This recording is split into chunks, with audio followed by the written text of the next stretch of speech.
যখন আল্লাহর নবী দুনিয়া থেকে বিদায় নিলেন, আবু বকর সিদ্দিক রাদিয়াল্লাহু তাআলা আনহুকে খলিফা নির্বাচন করা হলো। ওয়াকাফারা মান কাফারা মিনাল আরব। ওই সময় আরবের অনেকেই ইসলামের অনেক অংশকে অস্বীকার করলো। কেউ বলল সালাত আদায় করব, যাকাত দিব না। যাকাত দেওয়া আসলেই ভারী। নিজে হাতে পয়সা উপার্জন করে হিসাব করে শতকরা 2.5 টাকা যাকাত দেওয়া একটা সহজ কাজ নয়, কঠিন কাজ। যারা কোটি কোটি টাকার যাকাত বের করে তাদের জন্য এটা অনেক ভারী। অনেকেই বলল আমরা সালাত আদায় করব, যাকাত দেব না। যখন তারা এমন দাবি জানালো, কালা ওমর রাদিয়াল্লাহু তাআলা আনহু লে আবু বকর সিদ্দিক, আবু বকর সিদ্দিককে বললেন কাইফা তুকাতিলুন নাস, আজ আপনি মানুষের সাথে কিভাবে যুদ্ধ করবেন, জিহাদ করবেন? কালা রাসূলুল্লাহ সাল্লাল্লাহু আলাইহি সাল্লাম, আল্লাহর নবী বলেছেন উমিরতান উকাতিলা হাত্তা ইয়াকুলু লা ইলাহা ইল্লাল্লাহ, আমাকে বলা হয়েছে আমি পিটিয়ে মানুষকে লা ইলাহা ইল্লাল্লাহ বলতে বাধ্য করব, জোর করে মানুষকে লা ইলাহা ইল্লাল্লাহ বলতে বাধ্য করব। ফামান ক্বালা লা ইলাহা ইল্লাল্লাহ, যে ব্যক্তি বলবে লা ইলাহা ইল্লাল্লাহ, ফাকাদ আসামা মিন্নি দিমাউহু ওয়া আমওয়ালহু, সে তার সম্পদকে, সে তার অর্থকে নিরাপদ করে নিয়েছে। আজ যারা বলছে সালাত আদায় করব, যাকাত দেব না, তারা তো লা ইলাহা ইল্লাল্লাহ বলেছে। আপনি তাদের বিরুদ্ধে লড়বেন কি করে? তারা তো যাকাত দেবে না। মধ্যখানে একটা কথা ইতিহাস থেকে, যখন আবু বকর সিদ্দিক রাদিয়াল্লাহু তাআলা আনহুকে ওমর রাদিয়াল্লাহু তাআলা আনহু এই কথা বললেন, অর্ধ পৃথিবীর খলিফা, কুশাগর বুদ্ধিজীবী, রাজনীতিবিদ ওমর, যিনি রাস্তায় হাঁটলে শয়তান রাস্তা ছেড়ে দিত তার ভয়ে, তার ঈমানি দাপট এত বেশি ছিল, তিনি একটা নরমাল কথা বললেন আবু বকর সিদ্দিক রাদিয়াল্লাহু তাআলা আনহুর কাছে। তখন আবু বকর সিদ্দিক বললেন, অবাক কথা, আনতা জাব্বার ফিল মুশরিক ওয়া খাওয়ার ফিল ইসলাম, যেদিন আপনি অমুসলিম ছিলেন সেদিন আপনি বীর পুরুষ ছিলেন, আজকে আপনি মুসলমান হয়েছেন, কাপুরুষ হয়েছেন। বলেন কি আপনি? ওয়াল্লাহি লাউ কাতিলান্না মান ফাররাকা বাইনা সালাতি ওয়া যাকাতি ফাইনা যাকাতা হাকুল মাল। আল্লাহর কসম, আমি আবু বকর সিদ্দিক বলছি, মনে রাখবেন, আল্লাহর কসম, আল্লাহর কসম, যারা সালাত আদায় করবে যাকাত দেবে না, যারা সালাত আদায় করবে যাকাত দেবে না, আমি তাদের বিরুদ্ধে যুদ্ধ চালিয়ে যাব, মারবো না হয় মরবো। মনে রাখুন, যাকাত তো বহু দূরের কথা। ওয়ালাউ আল্লাহে ওয়ালাউ মানাউনি আনাকান কানু ইয়াদুনা ইলা রাসূলিল্লাহ সাল্লাল্লাহু আলাইহি সাল্লাম লা কাতালতুহুম আলা মানিহা। রাসূলের যুগে গরু যাকাত দিতে এসে গরুও দিয়েছে, রশিও দিয়েছে, ধান দিয়েছে, বস্তাও দিয়েছে।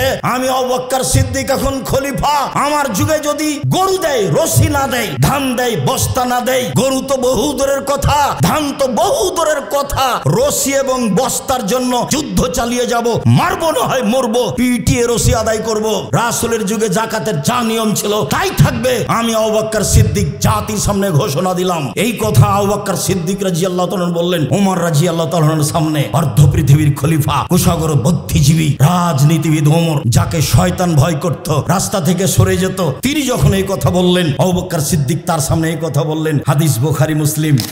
মনে রাখো, পৃথিবীর মানুষ যদি স্বেচ্ছায় যাকাত না দেয়, যাকাতের প্রচলন না রাখে, তাদের উপরে আল্লাহর পক্ষ থেকে দুর্ভিক্ষ, অনাবৃষ্টি, গজব অবতীর্ণ হবে, গজব নাযিল হবে। যাদের অর্থ সম্পদ রয়েছে, তাদের অর্থ সম্পদে অধিকার রয়েছে, হক রয়েছে, নিঃস্ব মানুষের অধিকার রয়েছে, হক রয়েছে, বঞ্চিত মানুষের। তাহলে বোঝা যাচ্ছে যারা যাকাত দেয় না তারা গরিবের টাকা মেরে খায়। সম্মানিত জামিয়া সালাফিয়া হাটাবো বীর হাটাবো রূপগঞ্জ নারায়ণগঞ্জ ঢাকায় নবম সালাফি কনফারেন্সে উপস্থিত দ্বীনি মুসলিম ভাই ও বোন, প্রশংসা আল্লাহর জন্য, শান্তি অবতীর্ণ হোক আল্লাহর রাসূলের উপর সাল্লাল্লাহু আলাইহি ওয়াসাল্লাম। আজ জুমার খুতবায় সংক্ষিপ্ত সময়ে বক্তব্যের বিষয় যাকাত। যাকাত সম্পর্কে গুরুত্বপূর্ণ সংক্ষিপ্ত তথ্যবহুল বিবরণের চেষ্টা করব ইনশাআল্লাহুল আজিজ। সম্মানিত দ্বীনি ভাই বোন, যাকাত শব্দের আবিধানিক অর্থ হল বৃদ্ধি করা, পবিত্র করা। শরীয়তের পরিভাষায় সম্পদ নিসাব পরিমাণ হলে সম্পদের যাকাত বের করে হকদারের নিকট পৌঁছিয়ে দেওয়া। ইসলাম যে পাঁচটি ভিত্তির উপরে নির্ভর করে তার একটি হচ্ছে যাকাত এবং অতীব গুরুত্বপূর্ণ অংশ। এ ব্যাপারে আল্লাহ তাআলা বলেন, খুদ মিন আমওয়ালিহিম সাদাকাতান তুতাহিরুহুম ওয়া তুযাক্কিহিম বিহা। মুহাম্মদ সাল্লাল্লাহু আলাইহি সাল্লাম আপনি মানুষের অর্থ সম্পদের যাকাত বের করে মানুষের অর্থ সম্পদ পবিত্র করুন। ওয়াসাল্লি আলাইহিম, আর মানুষ যারা যাকাত দিচ্ছে আপনি তাদের জন্য দোয়া করুন। নিশ্চয়ই আপনার দোয়া তাদের জন্য শান্তি প্রশান্তির মাধ্যম, তাদের অর্থ সম্পদে বরকতের মাধ্যম। অত্র আয়াতে আল্লাহ তাআলা মানুষকে যাকাত দেওয়ার জন্য আদেশ করেছেন। সাথে সাথে আল্লাহ তাআলা বলেছেন যাকাতের মাধ্যমে মানুষের অর্থ সম্পদ পবিত্র থাকে, পবিত্র হয়। যাকাত বের না করলে এর বিপরীত হবে, মানুষের অর্থ সম্পদ পবিত্র বৈধ থাকবে না। আল্লাহ তাআলা অন্যত্রে বলেন, ফাকিমুস-সালাহ ওয়া আতুজ-যাকাত ওয়া তাসিমু বিল্লাহ। তোমরা সালাত আদায় করো, যাকাত প্রদান করো, আর আল্লাহর বিধানকে শক্তভাবে ধরো। হুয়া মাওলাকুম, নিশ্চয় আল্লাহ হচ্ছেন তোমাদের অভিভাবক। নেমাল মাওলা ও নেমান নাসির, তিনি হচ্ছেন উত্তম অভিভাবক, উত্তম সাহায্যকারী। অভিভাবক হিসাবে মানুষ আল্লাহকে যদি গ্রহণ করেন তাহলে সবচেয়ে উত্তম অভিভাবক গ্রহণ করা হবে, আর তিনি হবেন মানুষের জন্য সবচেয়ে উত্তম সাহায্যকারী। অত্র আয়াতে আল্লাহ তাআলা সালাত যেভাবে আদায় করতে বলেন, যাকাতও সেভাবে আদায় করার জন্য আদেশ করেন। আল্লাহ তাআলা বলেন, ওয়াতু হাক্কাহু ইয়াওমা হাসাদিহি, তোমরা যেদিন শস্য জমিন থেকে কেটে আনছো সেদিন তার ওসর বের করে দাও। অত্র আয়াতে আল্লাহ তাআলা শস্যের ওসর দেওয়ার জন্য জোরালোভাবে আদেশ করলেন। অত্র সংক্ষিপ্ত কয়েকটি আয়াতে আমরা অবগত হলাম যে যাকাত আল্লাহর আদেশ, যা মানুষকে পালন করতে হবে। শস্যের ওসর বের করা আল্লাহর আদেশ, যা মানুষকে পালন করতে হবে।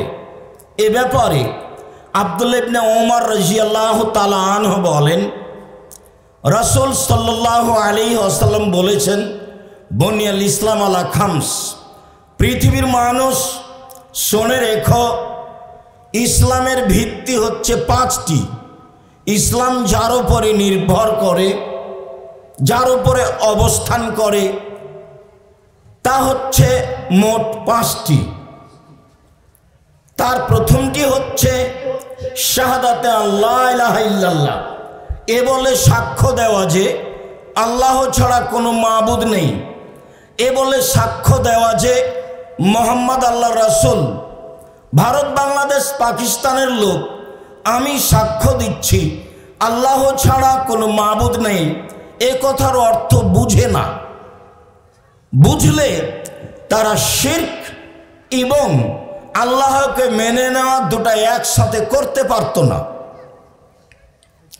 যখন আল্লাহর নবী তার আত্মীয় স্বজন দেশবাসীকে বললেন যে লা ইলাহা ইল্লাল্লাহ, আল্লাহ ছাড়া কোনো মাবুদ নেই, তখন গ্রামবাসী বলল, অবাক কথা, আজাল আল আলিহাতা ইলাহান ওয়াহিদ ইন্না হাযা লাশাইউন উজাব।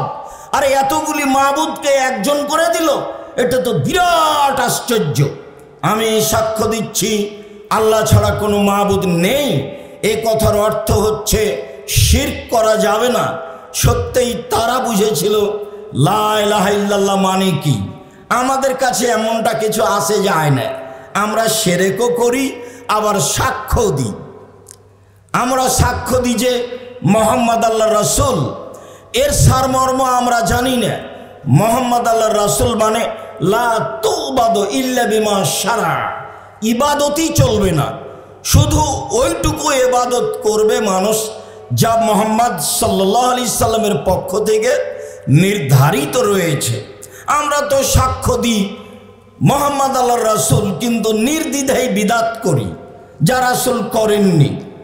ধর্মের নামে ইবাদতের আশায় যা করা হয় রাসূল সাল্লাল্লাহু আলাইহি সাল্লাম করেননি, সেটাই তো বিদাত। তখনও আমাদের খারাপ লাগে না।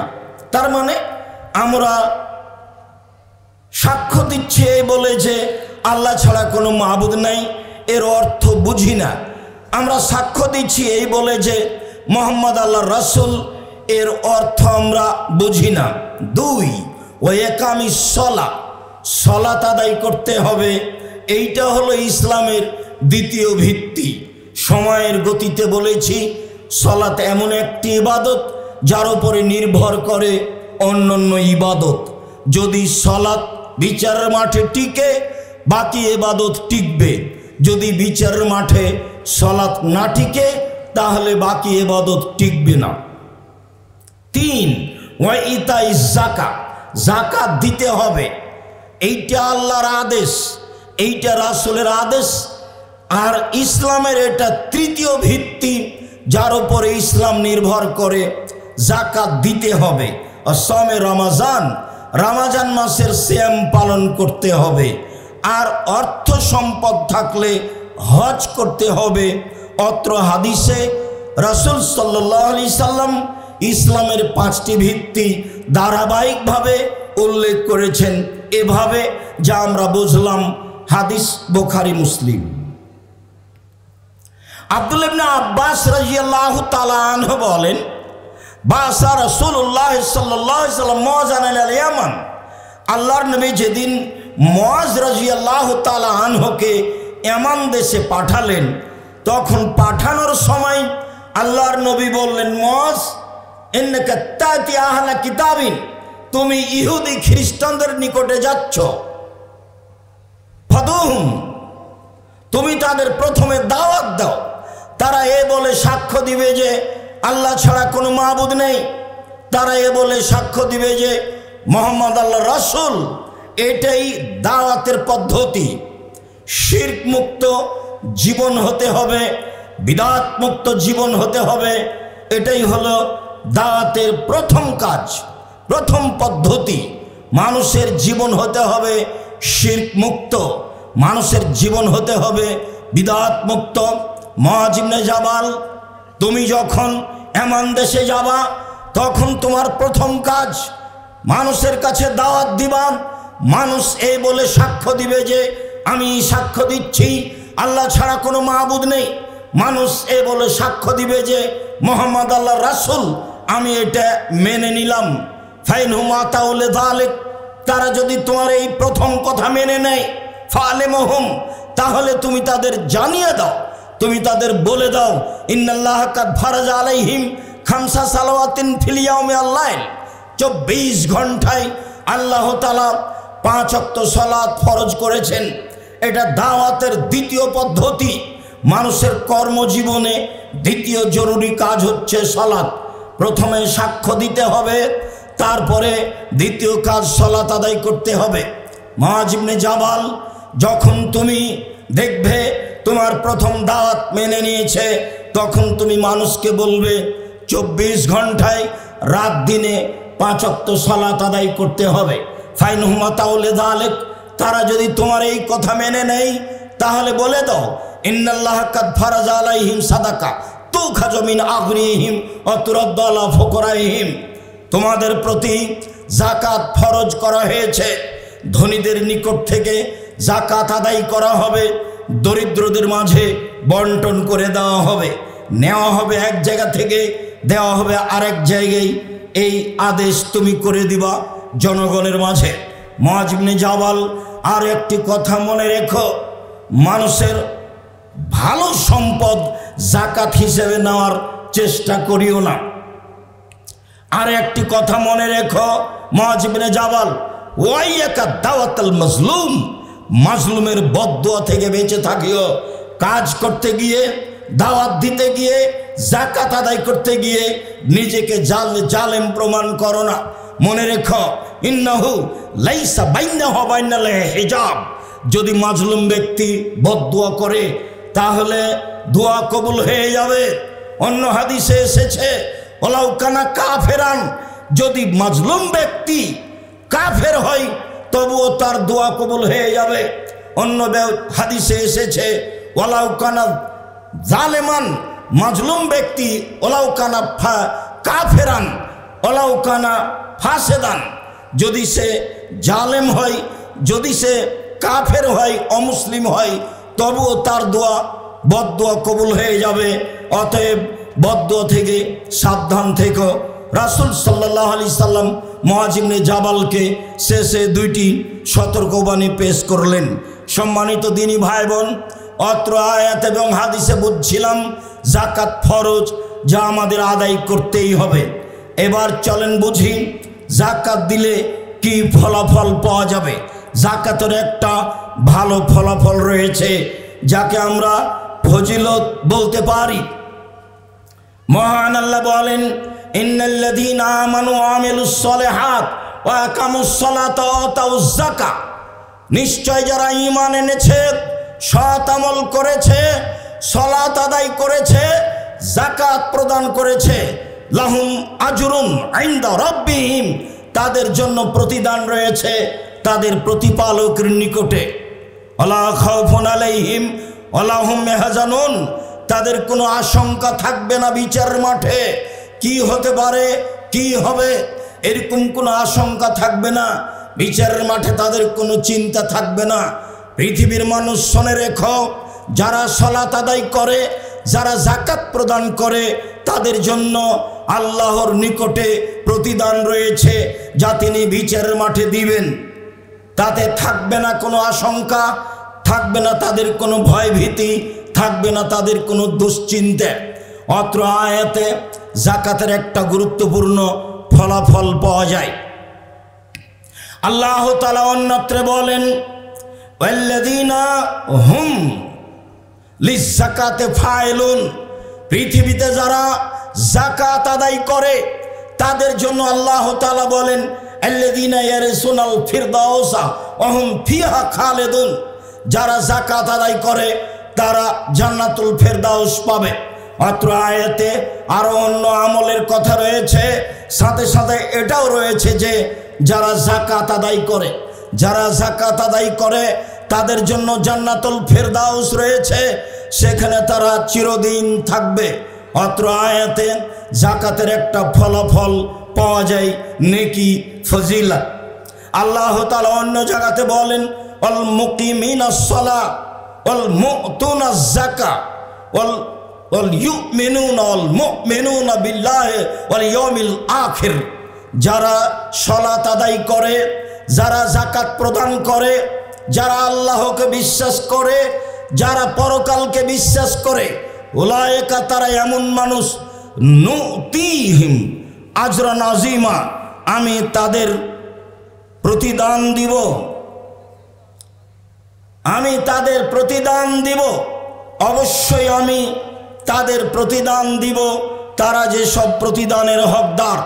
সম্মানিত দিনী ভাই বোন, অত্র আয়াতগুলিতে যাকাতের একটা ফলাফল বুঝছিলাম যে যাকাত দিলে জান্নাতুল ফেরদাউস পাওয়া যাবে, যাকাত দিলে বিচারের মাঠে কোনো দুশ্চিন্তা থাকবে না, যাকাত দিলে বিচারের মাঠে কোনো ভয় ভীতি আশঙ্কা থাকবে না, যাকাত দিলে আল্লাহ তাআলা বিচারের মাঠে প্রতিদান দিবেন। অনুরূপী কথা রাসূল সাল্লাল্লাহু আলাইহি সাল্লাম বলেছেন, আবু হুরায়রা রাদিয়াল্লাহু তাআলা আনহু বলেন, জাল আরাবিয় আন নবী সাল্লাল্লাহু আলাইহি সাল্লাম, একজন পল্লীর বেদুইন গাঁর অশিক্ষিত মানুষ রাসূলের নিকটে আসলো, এসে বলল, দুল্লানি আলা আমালিন এই যে আমিল তহু দাখালতুল জান্নাতা, আল্লাহর নবী আপনি একটা আমলের কথা বলেন যে আমল করলে আমি জান্নাতে চলে যাব। পল্লীর অশিক্ষিত মানুষ রাসূলের নিকটে এসে এই দাবি জানালো, আল্লাহর নবী আমার একটা আমলের কথা বলেন যে আমল করলে আমি জান্নাতে চলে যাব। তার কথার উত্তরে আল্লাহর নবী বললেন, শোনো, তাবুদুল্লাহ, তুমি আল্লাহর ইবাদত করো, ওয়ালা তুশরিকু বিহি শাইআ, আল্লাহর সাথে বিন্দুমাত্র শরীক করো না। ওয়াতুকিমুস সালাহ, সালাত আদায় করো। ওয়াতুতিজ যাকাত, তুমি যাকাত প্রদান করো। ওয়াতাসুমু রমাজান, রমজান মাসের সিয়াম পালন করো। এই পর্যন্ত বলতে লোকটি বলছে, ওয়াল্লাযী নাফসি বিয়াদিহি, আল্লাহর কসম, আল্লাহর কসম করে বলছি, লা আযিদু আলা হাযা শাইয়ান ওয়ালা আনকুসু মিনহু, আল্লাহর কসম আপনি যা বললেন তার চেয়ে কমও করব না, তার চেয়ে বেশিও করব না। আল্লাহর কসম আপনি যা বললেন তার চেয়ে কমও করব না, তার চেয়ে বেশিও করব না। সুম্মা ওয়াল্লাহ, তারপর লোকটি চলে যাচ্ছে, কথা শেষ। দাবি করলো এই আমলের কথা, আল্লাহর নবী যা বললেন, এইবার কাঁধে করে কথা নিয়ে চলে যাচ্ছেন। আল্লাহ রাসূল বললেন, শোনো, মান সাররাহু ইয়ানজুর ইলা রাজুলিন মিন আহলিল জান্নাহ ফালিয়ানজুর ইলা হাযা, তোমাদের কেউ যদি জান্নাতি ব্যক্তিকে দেখতে চায়, দেখো দেখো দেখো, তোমাদের কোনো ব্যক্তি যদি জান্নাতি ব্যক্তিকে দেখতে চাই তাহলে দেখে নিতে পারে এই লোকটা জান্নাতে যাবে। সেখানে নফল সালাতের কথা নেই, সেখানে তাহাজ্জুদের কথা নেই, সেখানে তার জোরালো দাবি, আমি এর কমও করব না, আমি এর বেশিও করব না। আল্লাহর কসম করে বলছি, আল্লাহর শপথ করে বলছি, আমি এর এর কমও করব না, আমি এর বেশিও করব না। আমলে সে কত দৃঢ় ব্যক্তি! পল্লীর অশিক্ষিত মানুষ এই দৃঢ়তা পেশ করে রাসূলের নিকট থেকে চলে যাচ্ছে যখন, তখন আল্লাহর নবী বললেন, শোনো সঙ্গী সাথী, কেউ যদি জান্নাতীকে দেখতে চাই তাহলে দেখে নিতে পারে এই লোকটা জান্নাতে যাবে। আমর ইবনুল মুররা আল জোহানি, শেখ জোহানি পাশে আছেন, জোহানি বংশের একজন ব্যক্তি, জোহাইনা কাবিলার এক ব্যক্তি আমর ইবনুল মুররা এসে বলছেন, আল্লাহর নবী ওই লোকের ব্যাপারে কি বলতে চান যে ব্যক্তি আকামাস সালাত আদায় করে, ওয়াতাজ যাকাত পালন করে, সামা রমাজানা রমজান মাসের সিয়াম পালন করে, এমন ব্যক্তির ব্যাপারে আপনি কি বলতে চান? তখন রাসূল সাল্লাল্লাহু আলাইহি সাল্লাম বললেন, হুয়া কানা মিন শুহাদায়ে সিদ্দিকিন, এমন ব্যক্তি শহীদদের সাথে থাকবে, এমন ব্যক্তি সিদ্দিকদের সত্যবাদীদের সাথে থাকবে। যারা 5 ওয়াক্ত সালাত আদায় করে, যাকাত প্রদান করে, রমজান মাসে সিয়াম পালন করে, এমন ব্যক্তি বিচারের মাঠে শহীদদের সাথে থাকবে, সিদ্দিকদের সাথে থাকবে। এ কথা রাসূল সাল্লাল্লাহু আলাইহি ওয়াসাল্লাম তাকে বললেন।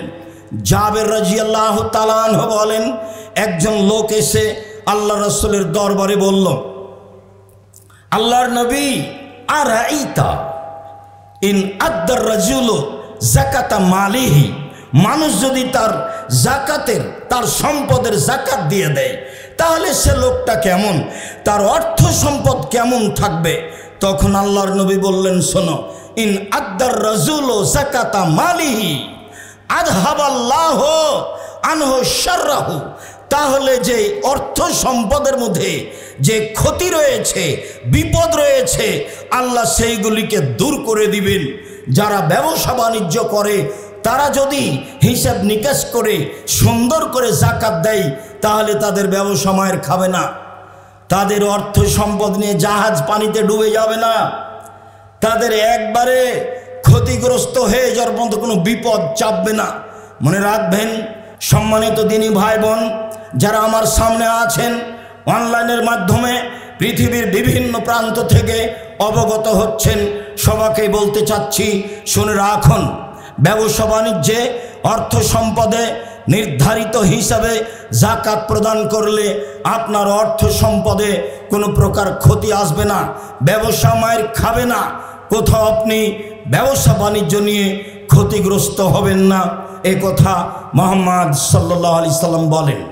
উমামা বাহিলি রাদিয়াল্লাহু তাআলা আনহু বলেন, রাসূল সাল্লাল্লাহু আলাইহি সাল্লাম বলেছেন, পৃথিবীর মানুষ শুনে রেখো, সাল্লু খামসাকুম ওয়া সুমু শাহরাকুম ওয়া যাকাত আমওয়ালিকুম তাদখুলু জান্নাতা রাব্বিকুম।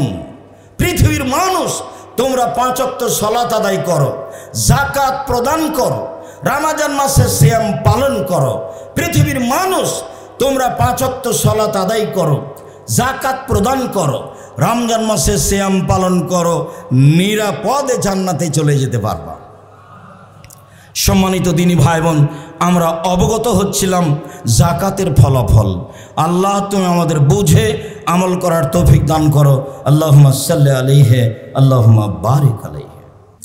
আলহামদুলিল্লাহ ওয়াহদা ওয়াসসালাতু ওয়াসসালামু আলা মান লা নাবিয়্যা বাদা। সম্মানিত দিনী ভাই বোন, আমরা অবগত হচ্ছিলাম যাকাত দিতেই হবে। আমরা অবগত হচ্ছিলাম যাকাতের ফলাফল দিলে কি লাভ হবে, কি লাভ রয়েছে, এইটা সংক্ষিপ্তভাবে অবগত হচ্ছিলাম।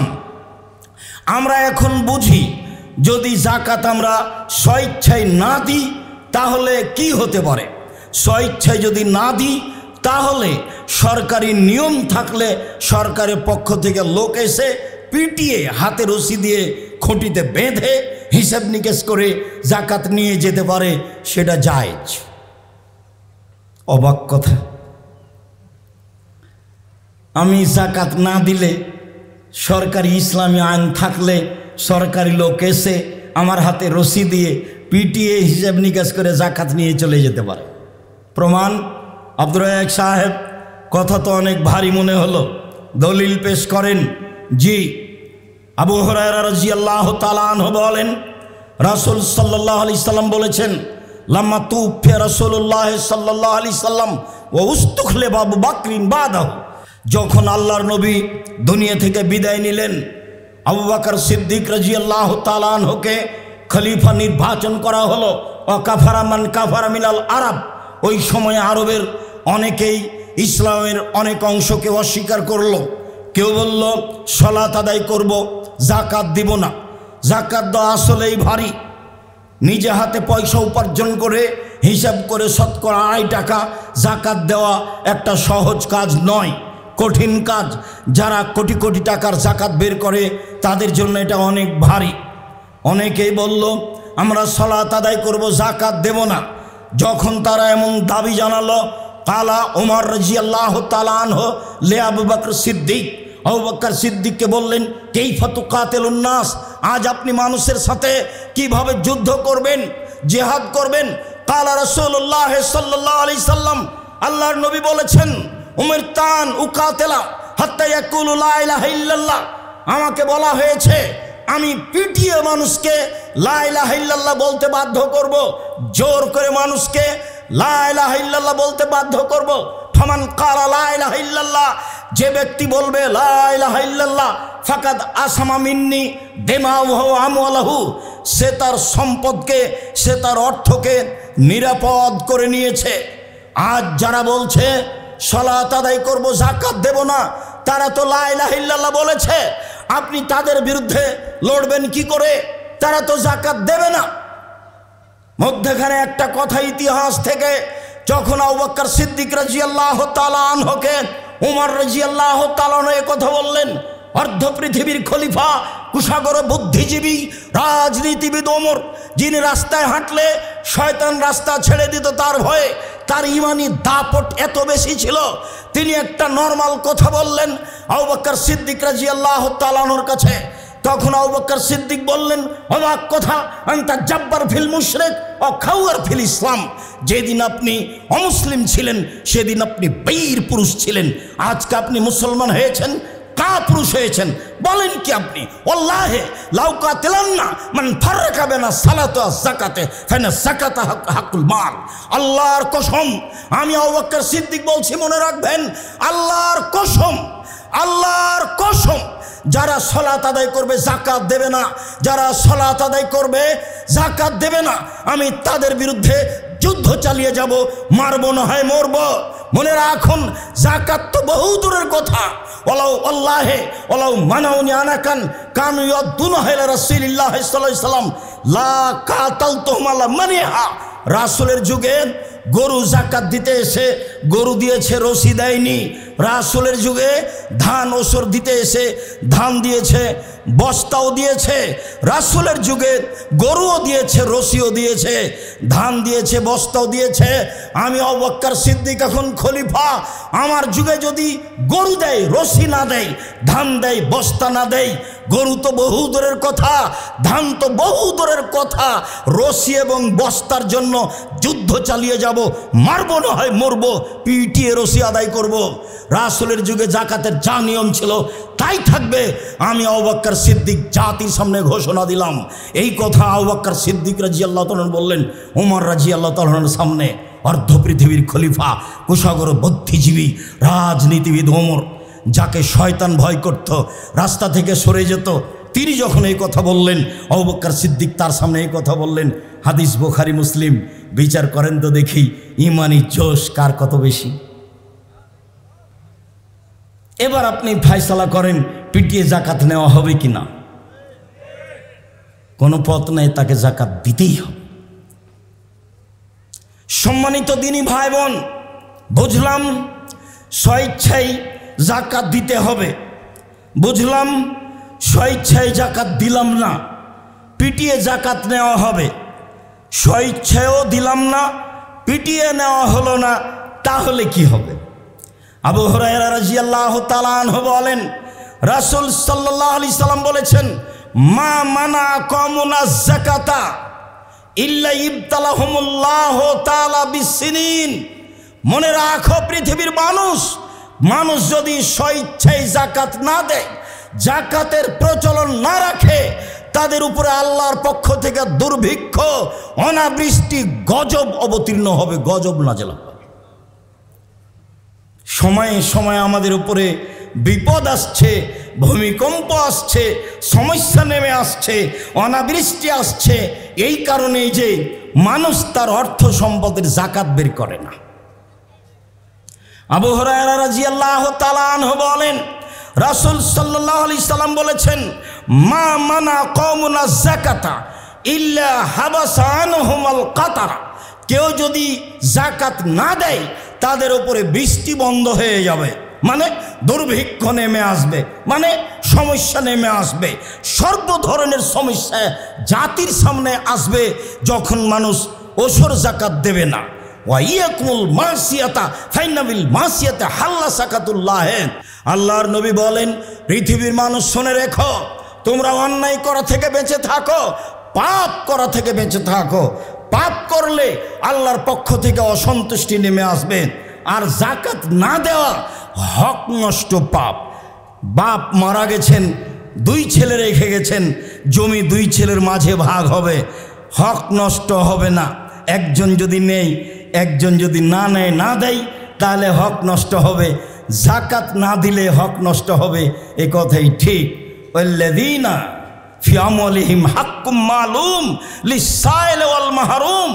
যাদের অর্থ সম্পদ রয়েছে, তাদের অর্থ সম্পদে অধিকার রয়েছে, হক রয়েছে। নিঃস্ব মানুষের অধিকার রয়েছে, হক রয়েছে, বঞ্চিত মানুষের। তাহলে বোঝা যাচ্ছে যারা জাকাত দেয় না তারা গরিবের টাকা মেরে খায়, যারা জাকাত দেয় না তারা নিঃস্ব মানুষের অর্থ সম্পদ মেরে খায়। এর নাম হক নষ্ট। সম্মানিত দিনী ভাই বোন, বলছিলাম হক নষ্ট মহাপাপ আমরা আগে থেকেই জানি। এই পর্যন্ত তো অবগত হলাম জাকাত না দিলে মানুষের হক নষ্ট হয়। জাকাত না দিলে মানুষের হক মেরে খায়, অসহায় নিঃস্ব মানুষের হক মেরে খায়। এখন আমরা বুঝি স্বেচ্ছায়ও জাকাত দিলাম না, পিটিয়ে কেউ জাকাত নিল না, তারপরেও গজব, বিপদ, সমস্যা মনেও করলাম না, যাকাতও দিলাম না, তাহলে কি হবে? তো চলেন তাহলে দেখি তাহলে কি হয়। আল্লাহ তাআলা বলেন, আল্লাযীনা ইয়াকনিজুনা আয-যাহাবা ওয়াল ফিদ্দা ওয়া লা ইউনফিকুনাহা ফী সাবিলিল্লাহ ফাবাশশিরহুম বিআযাবিন আলীম। যারা অর্থ সম্পদের স্বর্ণ চাঁদির যাকাত দেয় না, স্বর্ণ চাঁদি অর্থ সম্পদ সঞ্চিত করে রাখে, অর্থ সম্পদ সঞ্চয় করে রাখে, যাকাত দেয় না, ফাবাশশিরহুম বিআযাবিন আলীম। মুহাম্মদ সাল্লাল্লাহু আলাইহি সাল্লাম আপনি তাদের এই সংবাদ দিয়ে দেন, তাদের জন্য রয়েছে কষ্টদায়ক শাস্তি। সম্মানিত দিনী ভাই বোন, গান বাজনা, বাদ্যযন্ত্র, খেলতামাশা যা দেখতে ভালো লাগে, যা শুনতে ভালো লাগে, যা দেখে চক্ষু ঠান্ডা হয়, যা দেখে কলিজা ঠান্ডা হয়, গান বাজনা খেলতামাশা দেখতে ভালো লাগে, ল্যাংটা মেয়ে নাচলে চোখে ভালো লাগে, চক্ষু ঠান্ডা হয়, কলিজা ঠান্ডা হয়, যার কারণে আল্লাহ তাআলা সেই শাস্তির ব্যাপারে বলেছেন আযাবুম মুহিন, অপমানজনক শাস্তি। আল্লাহ কোন জায়গাতে বলেন আযাবুম মুহিন, অপমানজনক শাস্তি, কোন জায়গাতে বলেন আযাবুন আলিম, কষ্টদায়ক শাস্তি, কোন জায়গাতে বলেন আযাবুন শাদীদ, কঠিন শাস্তি। তো গান বাজনা খেলতামাশা বাদ্যযন্ত্রের ব্যাপারে বলেছেন অপমানজনক শাস্তি। লোকটা অপরাধ করেছে, 10 লাঠি লাগালাম, এইটা একটা শাস্তি। লোকটা অপরাধ করেছে, বললাম থুথু ফেলে জিহ্বা দিয়ে চেটে নাও, সে জনগণের সামনে মাটিতে থুথু ফেলে জিহ্বা দিয়ে চেটে নিল, এটা একটা শাস্তি।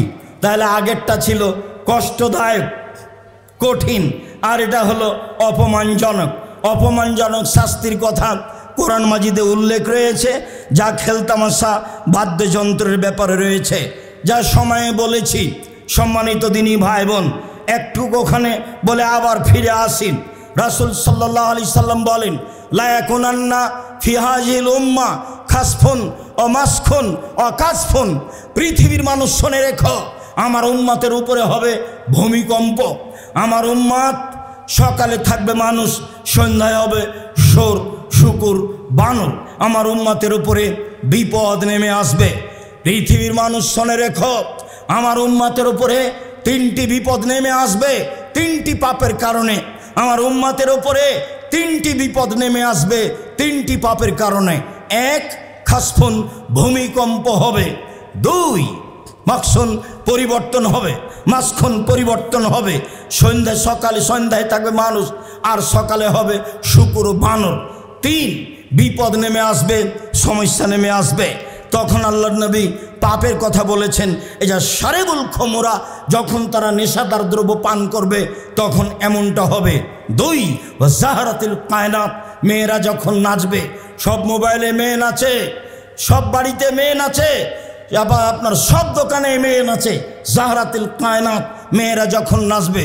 অযারাবু বিল মাযিব, যখন বাদ্যযন্ত্র প্রকাশ পাবে। বুঝবেন, আরব ভূখণ্ডগুলিতেই খেলতামাশা প্রকাশ পাবে। খেলতামাশা বড় পাপ নয়, বাদ্যযন্ত্র বড় পাপ নয়। মানুষের কাছে সব দোকানে বাজনা বাজে, সব বাড়িতে বাজনা বাজে, প্রায় সব ঘরে বাজনা বাজে, প্রায় সব মোবাইলে বাজনা বাজে। আল্লাহর নবী বলেন, পৃথিবীর মানুষ শুনে রেখো, এই 3টে পাপের কারণে 3টা বিপদ নেমে আসবে। 1, মানুষ যখন নেশাদার দ্রব্য পান করবে। 2, মেয়েরা যখন নাচবে। 3, বাদ্যযন্ত্র প্রকাশ পাবে। সম্মানিত দিনী ভাই বোন, এসবের জন্য অপমানজনক শাস্তির কথা উল্লেখ রয়েছে। আর এখানে যাকাত না দিলে তার জন্য কষ্টদায়ক শাস্তির কথা উল্লেখ রয়েছে। এরপরে আল্লাহ তাআলা বলেন, হাযা মা কানাজতুম লিআনফুসিকুম, এই যে নিজের জন্য সম্পদ সঞ্চিত করে রেখেছিলে, যাকাত দাওনি, ফাযুকু মা কুনতুম তাকনিজুন, একটু স্বাদ আস্বাদন করো না। কেমন লাগে?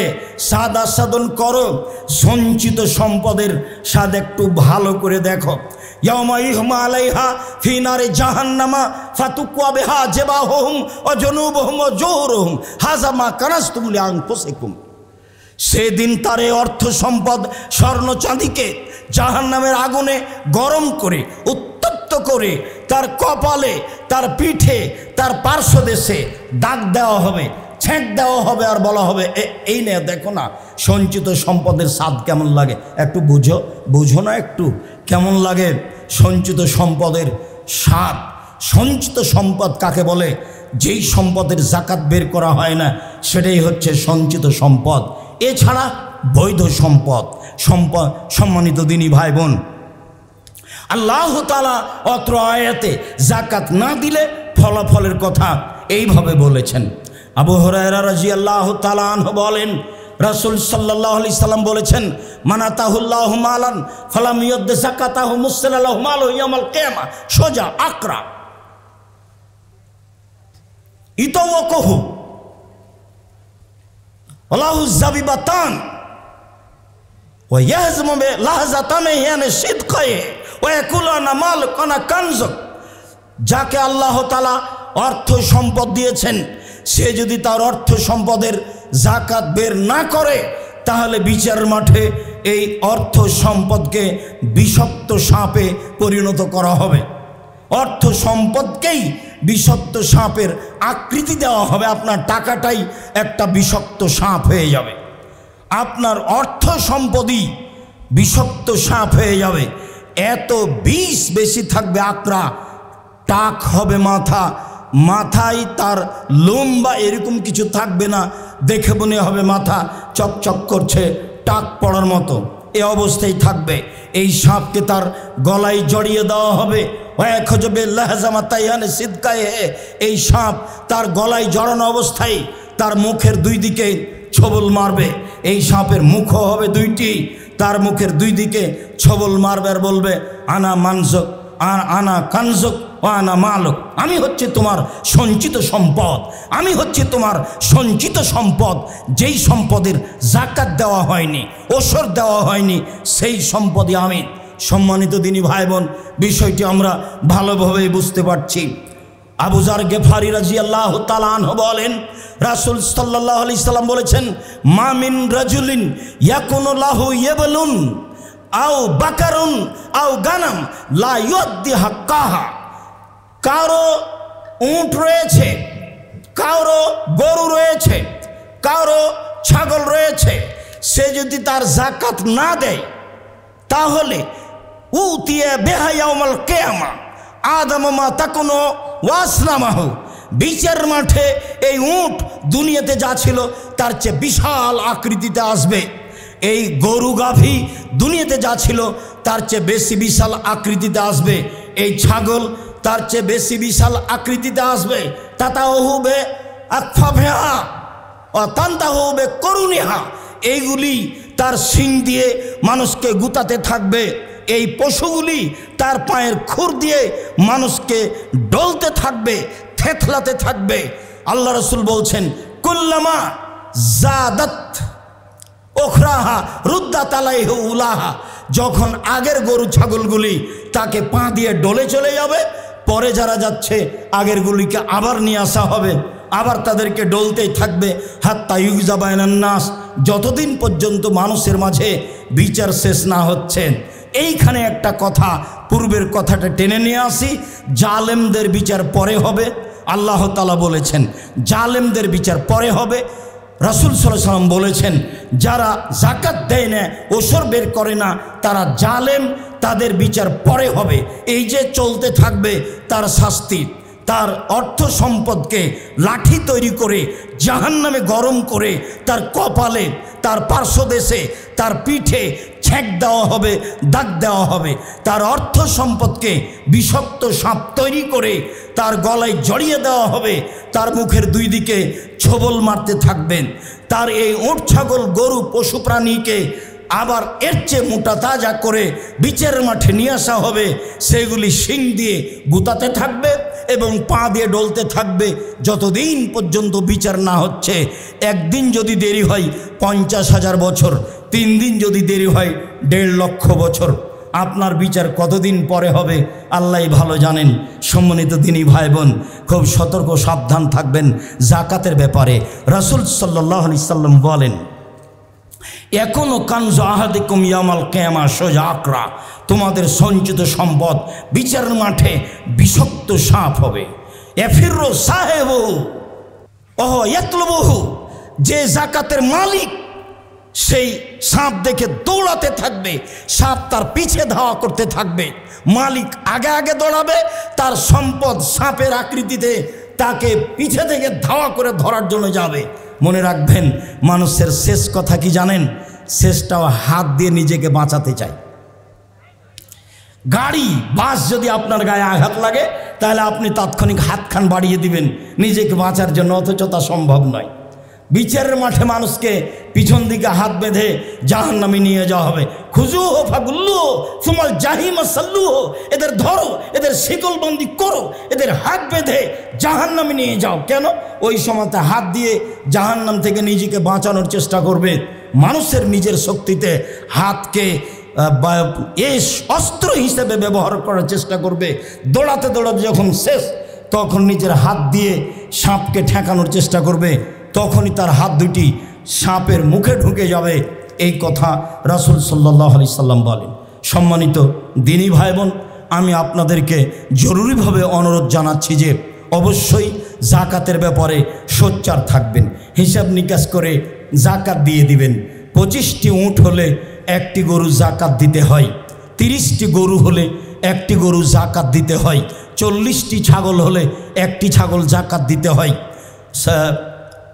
7.5 ভরি স্বর্ণ হলে 20 ভাগের 1 ভাগ হিসাব করে বিক্রি মূল্য জাকাত দিতে হয়, 52.5 তোলা রূপা হলে বিক্রি মূল্য হিসাব করে শতকরা 2.5 টাকা জাকাত দিতে হয়।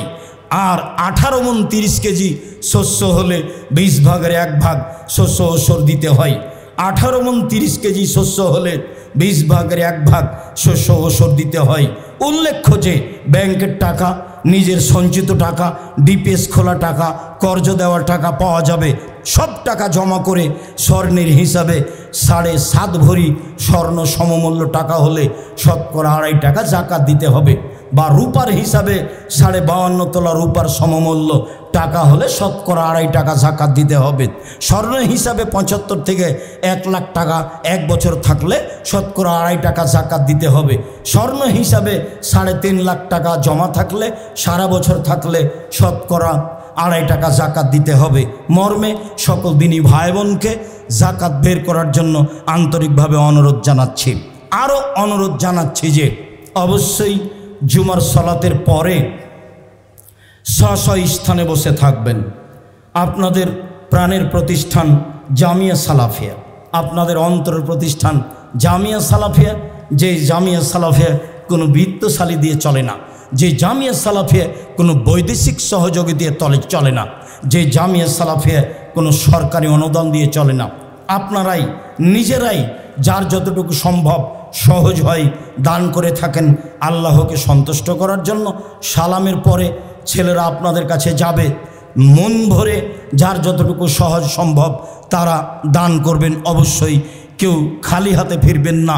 আল্লাহ নবী বলেছেন, লিয়াদুল উলিয়া খায়রুম মিনাদিস সুফলা, দেওয়া হাত ভালো নেওয়া হাতের চেয়ে। মর্মে সালাতের পরে দাঁড়িয়ে না গিয়ে ছেলেরা আপনাদের কাছে যাবে, আপনারা ভালো অবস্থায় থাকবেন। দান করার পরে শান্ত শিষ্ট পরিবেশে আবারও আপনাদের সামনে 2-1টি কথা বলবো ইনশাআল্লাহ। 2-1টি কথা বলার পরে আমি আমার বাকি কথা বলার চেষ্টা করব। সম্মানিত দিনী ভাই বোন, আজকের মতো আমরা এই পর্যন্ত জুমার আলোচনা করে আপনাদেরকে পরবর্তী আলোচনায় উপস্থিত থাকার জন্য অনুরোধ জানাচ্ছি। ধর্মমন্ত্রী রাস্তায় চলে এসেছেন কাছাকাছি, আর পাকিস্তানি মেহমান মনে হয় স্টেজে আপনারা আঁচ করছেন। সম্মানিত দিনী ভাই বোন, আমিও চাই আল্লাহ তুমি সালাফি কনফারেন্সকে কবুল করো। দেশ বিদেশের আলেম ওলামার মাধ্যমে আমাদের কাছে দিন পৌঁছে তুমি ভালোভাবে আমল করার তৌফিক দান করো। জামিয়া সালাফের উপরে ভালোবাসা দাও, জামিয়া সালাফিকে কবুল করো, যাতে করে এটা কিয়ামত পর্যন্ত বহাল থাকে, যা দিয়ে আল্লাহ তোমাকে চিনবে, তোমাকে জানবে, তোমাকে মানবে। সম্মানিত দিনী ভাই বোন, আমি আপনাদেরকে জামিয়া সালাফের প্রতি ভালোবাসার জোরালোভাবে আগ্রহ অনুরোধ জানিয়ে আমি আমার আলোচনা এখানেই শেষ করতে যাচ্ছি। সম্মানিত দিনী ভাই বোন, বাকি কথা জুমার পরে হবে। যদিও আমাদের ধর্ম উপদেষ্টা রাস্তায় কাছাকাছি, কিন্তু আমরা আলোচনার এক পর্যায়ে চলে এসেছি। কাজে আপাতত এখানে শেষ করি, পরবর্তীতে আমরা আবারও কথা বলবো ইনশাআল্লাহ। আল্লাহ আমাদের যারা মারা গেছে তুমি তাদের কবরের শাস্তি মাফ করো। আমরা যারা অসুস্থ তুমি তাদের আরোগ্য দান করো। আমরা যারা বেঁচে আছি তুমি তাদেরকে তোমার রাসূলের পদ্ধতি অনুযায়ী চলার তৌফিক দান করো। আল্লাহ যারা মারা গেছে তুমি তাদের কবরকে প্রশস্ত করো, তুমি তাদের কবরকে আলোকিত করো, তারা যেন কবরে নিরাপদে থাকে। এই প্রতিষ্ঠানের সাথে যত মানুষ জড়িত ছিল চলে গেছে তুমি তাদের মাফ করো। বিশেষভাবে ডাক্তার আব্দুল সুবহান চলে গেছেন, তুমি তার কবরের শাস্তি মাফ করো, তুমি তার কবরকে প্রশস্ত করো, তুমি তার কবরকে আলোকিত করো। বিশেষভাবে গুলজার মাস্টার এলাকার সুপরিচিত মানুষ, জামিয়া সালাফের খুব প্রাণের হিতাকাঙ্ক্ষী ছিলেন। আল্লাহ তুমি তার কবরের শাস্তি মাফ করো, তুমি তার কবরকে প্রশস্ত করো, তুমি তার কবরকে আলোকিত করো।